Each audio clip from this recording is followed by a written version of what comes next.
Hello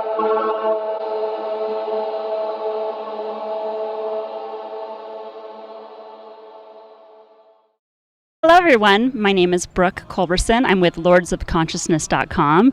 I am here at BhaktiFest, which is a yoga, dance, and music festival in Joshua Tree, California.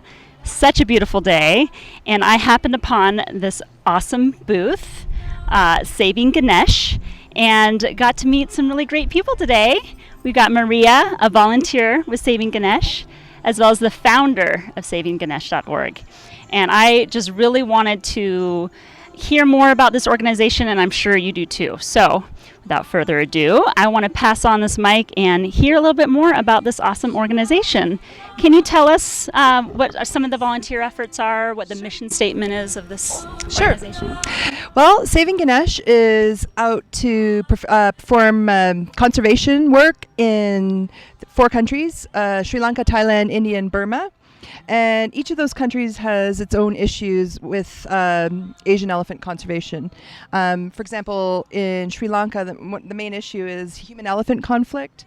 Humans, there's such a high population that their farms and gardens are encroaching on elephant habitat, and so they're eating a lot of these farmers' crops that really depend on those for their survival, really. And then also elephants attacking garbage dumps is a problem, and swallowing plastic and plastic bags and clogging up their digestive systems. So Saving Ganesh looks for solutions to these problems, and also meeting with government officials and local nonprofits and local people in those countries. In Burma, for example, elephants were used for logging, and now suddenly there's thousands of elephants that have nowhere to go because they've been sort of kept in captivity, and now where are they going to go? Are they going to be just released into the wild, or should there be a sanctuary built for them? Yeah, so these are solutions that Saving Ganesh is looking towards for these problems. So. And you were, where have you been in this? I've just volunteered in Sri Lanka. And I plan to volunteer on the other projects, hopefully next Burma, Thailand. So I plan on sticking with this organization long term. I'm a field biologist by trade, but my background is mostly with desert tortoises here in the Mojave. But I'm happy to work with any species of plants and animals because my ultimate goal is conservation. So Purposeful work. Thank you. Thank you for that hard work. I'd love to hear from Philip about how did this get founded? How did you get started? What is your story and background to this? Sure, I'd love to share that. So I'm a professional geologist. I do landscape geology work, environmental geology work, and for almost 30 years I've been a conservationist. Mostly in the Colorado River Basin when I was younger. And I became an expert boatman, a commercial boatman on the Grand Canyon. I would lead 25-day trips, and I was contacted as a geologist and as a boatman by a film company that wanted to make a film about the Colorado River.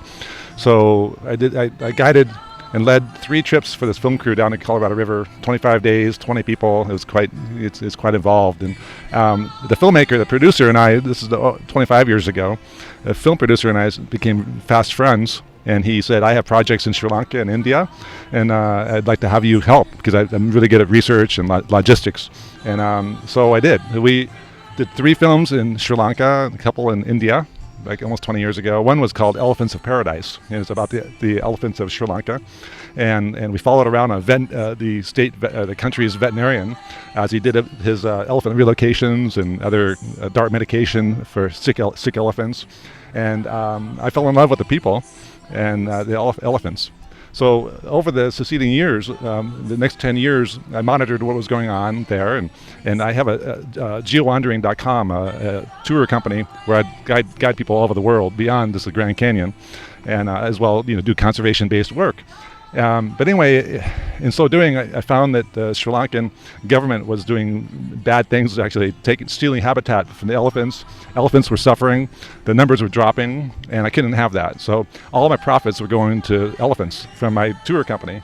And I thought, well, I should found a nonprofit to get others to also contribute. So we did about 5-6 years ago. We established this nonprofit. So now all of our work is around Asian elephants. At the same time, too, everybody's concerned about African elephants, and nobody. Well, I found nobody concerned about Asians. So we filled that void.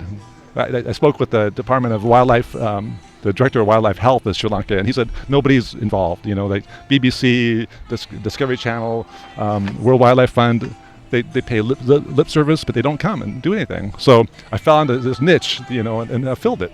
And I think we are one of the most popular of the nonprofit NGOs doing this kind of work. So it's been very fulfilling to me. You look very fulfilled. Thank Okay, you. good. Thank you so much. You know, I want to learn more about elephants. So all of these products are from the countries that SavingGanesh has projects in. So India, Thailand, Sri Lanka, Burma.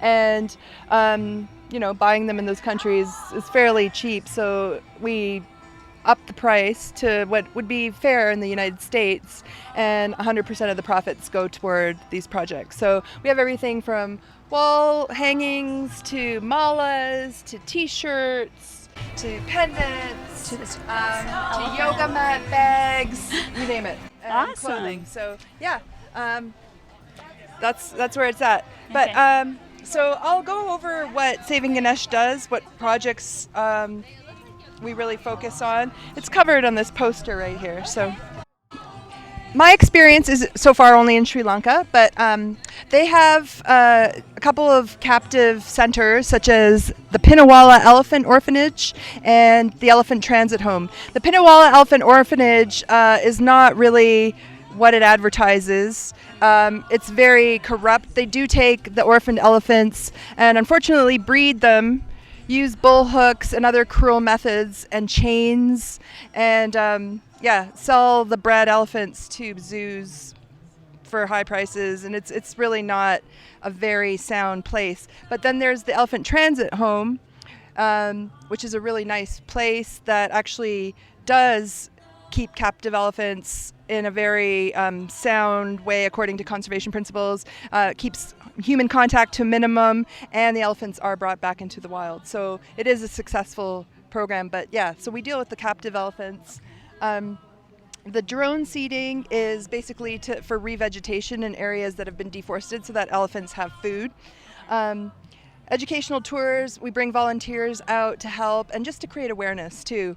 So when films are made and public officials are lobbied, yeah, that's part of the educational tools. Elephant warning system. So like I mentioned earlier, the human-elephant conflict is a real issue in places like Sri Lanka. So these elephant warning systems are gifted to the farmers so that they can just let out a big sound to scare off the elephants and not have them hurt their crops. Also electric fencing is used, and that's very effective, but this is easier to distribute and cheaper. Yeah. Film production, as I mentioned earlier, a lot of these elephants are captured on film and the work that's done with it. So to create awareness and to have an actual concrete thing that we can show officials that we meet with. Gifting to rangers and for veterinary care. So rangers in a lot of these countries do really amazing work, but they get paid so little, and it's like a thankless task. They already live in a fairly poor country, and to like go out and be a ranger in Sri Lanka or India or Thailand or Burma is kind of a thankless job, you know. But they're doing such great job catching poachers and any illegal activity. So, yeah, equipment's gifted to them, and then providing veterinary care as well. The sound cannon, as I mentioned, it's part of that elephant warning system. It's just a really loud sound that deters elephants from farmers. And same with wind torches. They're also an effective and cheap method that isn't as expensive as electric fencing, but works. So yeah, these are the main things that we do, and obviously we need funds to do it. So hence going around to festivals, selling products, and just getting people to donate as well is very helpful. So thank you. Tell us a little bit more about how then we can get involved in things like this. Okay. Where can we go for more information? Sure. There's the website SavingGanesh.org. Also, feel free to buy the beautiful products from those countries, and 100% of the profits go toward these programs. And then also, if you have, even a week to spend, volunteer on one of the projects, we're always happy to take volunteers. So I want to take a week there as well. Yes. Thank you. Thank you very much. Really appreciate your time. Thanks for the hug too. Yes. Much appreciated. No, namaste to you. Folks, if you liked what you saw today, please click here to subscribe, or you can click here to get more related content. Thank you so much for watching. Namaste.